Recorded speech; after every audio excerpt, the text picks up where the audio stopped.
I buried my 8-year-old son, John, under a sun that showed no mercy. The Savannah heat pressed down like a living thing, thick with moisture, wrapping itself around my lungs until every breath felt soaked. My black dress clung to my skin, heavy with sweat, as if even the fabric was mourning with me. I stood beside the grave alone. No parents, no sister, no family. Just the hum of cicadas, the smell of fresh soil, and a coffin far too small for the weight it carried. I kept glancing toward the cemetery gates, convincing myself there had to be a reason. Traffic, a delayed flight, a last-minute emergency. I told myself anything that kept hope alive for a few more seconds. Anything except the truth. The groundskeeper cleared his throat politely, the universal signal that time was up. The first shovel of dirt struck the wood below with a hollow thud that echoed inside my chest. That sound shattered the last lie I was telling myself. That was when my phone vibrated. I fumbled through my purse, my heart jumping with foolish relief. An apology, maybe. A frantic explanation. Something human. Instead, it was a notification. From my mother. Not a message. Not a call. A link. I stared at the screen, blinking through tears and sweat. It was a real estate listing. An enormous 5-bedroom coastal home, all white stone and blue skies. The caption beneath it read, "Fresh start." The price sat boldly at the top, $1.5 million, the exact total of my son's life insurance and trust fund. My vision blurred. While I was lowering my child into the ground, my family wasn't grieving. They were shopping, planning, spending money that still smelled like hospital rooms and funeral lilies. The world tilted, but I didn't fall. Something inside me went very still. The drive home felt unreal. My old sedan rattled softly as the air conditioner blasted against my overheated skin. The backseat was packed with flower arrangements no one else had taken. White lilies filled the car with a suffocating sweetness that made my stomach twist. The scent clung to me, followed me, invaded my thoughts. When I unlocked my apartment door, the quiet didn't feel comforting. It felt accusatory. I tossed my keys onto the counter and stood in the kitchen, staring at the empty chair where John used to eat his cereal every morning. I waited for my body to collapse under the weight of it all. I expected screams, sobs, maybe the kind of grief that knocks the air out of your lungs. It never came. Instead, a cold clarity slid into place. It started in my spine and spread outward, numbing the pain without erasing it. My thoughts sharpened, focused, almost surgical. I opened my laptop. I logged into the flower service account my mother always used. I knew the password. I was the one who placed most of the orders, even though she took the credit. My hands didn't shake as I searched the purchase history.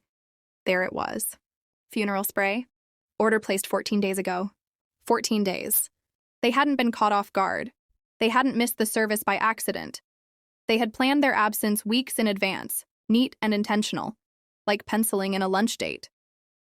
The last thread of hope snapped quietly inside me. I didn't cry, I didn't yell, I just closed the tab and opened another. My banking app. I checked the joint credit card I shared with my sister, Destiny. I had added her as an authorized user years ago when she claimed she needed help building credit. Transaction after transaction scrolled past my eyes.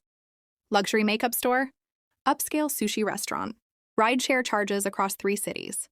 All dated during the week I was choosing a casket and writing my son's eulogy. I tapped Remove Authorized User and confirmed. The card died instantly. Next, I opened the smart home app for the mountain cabin. Everyone called it the family place, but my name was the only one on the deed. I had bought it after my divorce, dreaming of taking John there to see snow for the first time. I changed the lock codes. One by one, I erased my parents' access. Destiny's too. Access denied. I kept going. Streaming services, online shopping accounts, cloud storage filled with photos they never shared with me. I worked through the list calmly, deliberately, severing connections they never appreciated until they were gone. I remembered my mother's voice from just a week earlier, standing in my living room, eyeing my botanical illustrations with thinly veiled disdain. "Sarah, you aren't built for the real world," she had said softly. "You play with drawings while adults handle responsibility." Drawings. That hobby had paid her overdue mortgage more than once. When I finished, every door, digital and financial, was locked. They thought grief made people weak. They believed I would fold, hand over whatever they asked for, too broken to resist. They were wrong. Grief didn't shatter me. It burned away everything unnecessary. That night, the apartment felt different. Still quiet, but no longer hollow. It felt like a command center. I sat at the kitchen table and pulled up a file buried deep in my computer. I called it the ledger. I had started it years ago, documenting every small favor, every temporary loan, every emergency that somehow always landed on my shoulders. The numbers told a story I had spent decades avoiding. Mortgage payments, vacation expenses, car repairs, credit card bailouts. I remembered the guilt they used like a weapon. The way affection was rationed, delivered in unpredictable bursts that kept me hoping. The way praise arrived only after sacrifice. Looking at the ledger now, the pattern was undeniable. This wasn't family. It was conditioning. And the moment I accepted that, something shifted permanently inside me. I closed the file and leaned back in my chair. They thought the worst day of my life had made me fragile. They didn't realize it had made me dangerous. The ledger stayed open on my screen long after midnight. The numbers glowed back at me, cold and undeniable, exposing a truth I had spent my entire life trying not to see. This wasn't generosity on my part, and it wasn't need on theirs. It was a system. A carefully maintained imbalance where I gave and they took, where love was conditional and approval came with an invoice. I scrolled upward, back to the beginning. 4 years earlier, that was when my father, Andrew, announced his early retirement. He said he deserved it. Said he had worked hard enough, that life was meant to be enjoyed now. A month later, my mother called me in tears, claiming the bank was threatening foreclosure on their second mortgage. "We sacrificed everything for you girls," she cried. "Now we're the ones with nothing." I had just landed my first serious illustration contract. For the first time in my life, I felt secure, proud, and instantly guilty. I sent them the money. Every month after that, $2,000 left my account without fail. When I told my parents, my father didn't thank me. He nodded once and said, "At least you're finally being useful." Useful? That word had shaped my entire existence. I wasn't loved for who I was. I was valued for what I provided. The spreadsheet continued. There was Destiny's influencer trip, her birthday escape to a tropical resort she needed to grow her brand. She couldn't afford the flight. My mother cornered me over dinner, praising Destiny's ambition, warning me not to be selfish. I paid for the ticket. Destiny posted dozens of photos. I wasn't mentioned once. Then came the car accident. Destiny had totaled her luxury car while texting and driving. My father had co-signed the loan and panicked about his credit score. I paid the deductible without protest. It was always easier than arguing. It wasn't just financial abuse, it was emotional training. Weeks of distance followed by sudden warmth. Silent treatment replaced by brief affection. The unpredictability kept me chasing approval like oxygen. I understood it now. They never intended to stop. 2 days after John died, a package arrived.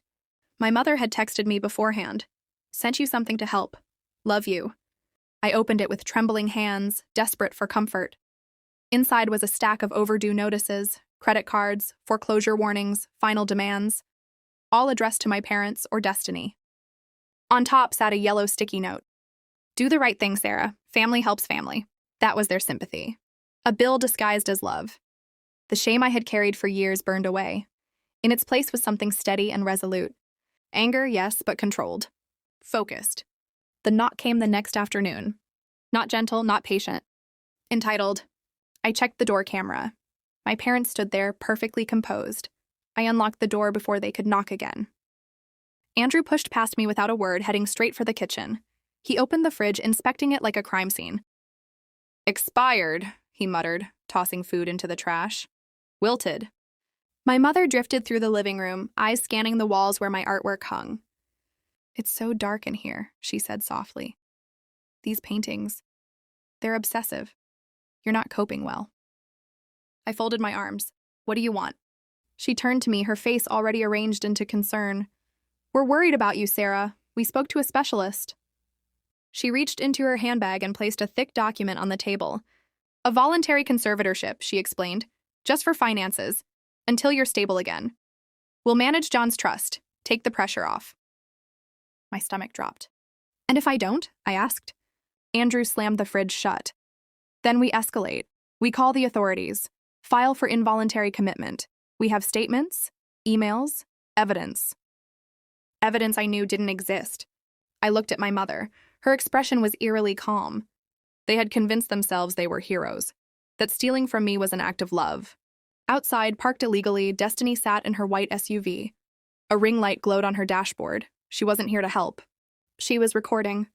They had built a narrative, a broken daughter, concerned parents, a necessary intervention. I was trapped, or so they thought. I need time, I said.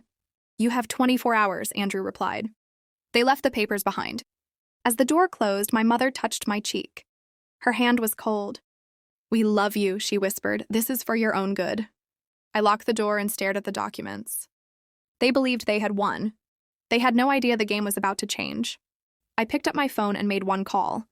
Eric's office didn't look like the kind of place where desperate people went to beg for help. It looked like a command bunker. Servers hummed quietly along one wall, their blinking lights reflecting off polished concrete. Nothing decorative, nothing unnecessary. Seated at the head of the conference table was Kelly, my late husband's aunt. She had once been a judge, and retirement hadn't softened her. Her eyes were sharp, her posture rigid, and her presence alone made lies feel dangerous. Eric slid a tablet across the table toward me. We figured out why they're panicking, he said calmly. And it isn't just debt. On the screen was a ledger far uglier than mine. Illegal gambling transactions, offshore accounts, names repeated over and over. Destiny's name appeared the most. She owes over $400,000, Eric continued. Your parents co-signed. These aren't banks. These are people who don't wait politely. Kelly closed the folder in front of her. They have 48 hours before it turns violent. Everything snapped into focus. The conservatorship. The threats. The sudden concern for my mental health. They weren't trying to save me. They were trying to survive, using my son's money as a shield. They've prepared filings claiming you're suicidal, Kelly added. Forged emails, statements. If they submit them, it's felony perjury. I nodded once. Then let's make them submit everything. The next day, I went to my parents' house. I played the role they expected. Quiet, defeated, hollow-eyed. Andrew lectured me about responsibility. My mother watched closely, her smile thin. Destiny paced, irritated, phone already in hand. I'll transfer the money, I said. Relief flooded the room. I sent $450,000. They opened champagne. Then Andrew's phone rang. His face drained of color. Our accounts, they're frozen. Federal hold, I said, standing straight for the first time. Yesterday, I filed an IRS whistleblower report. That transfer triggered an automatic freeze. Destiny screamed. They're coming, I added calmly. The people you owe saw the money move. I walked out as chaos erupted behind me. The fallout was swift. My parents lost the house. Destiny disappeared. Charges followed. I received a whistleblower reward, enough to rebuild my life. I used the rest of John's trust to create a scholarship in his name. I didn't lose my family. I finally stopped carrying them. And that was how I learned to let go.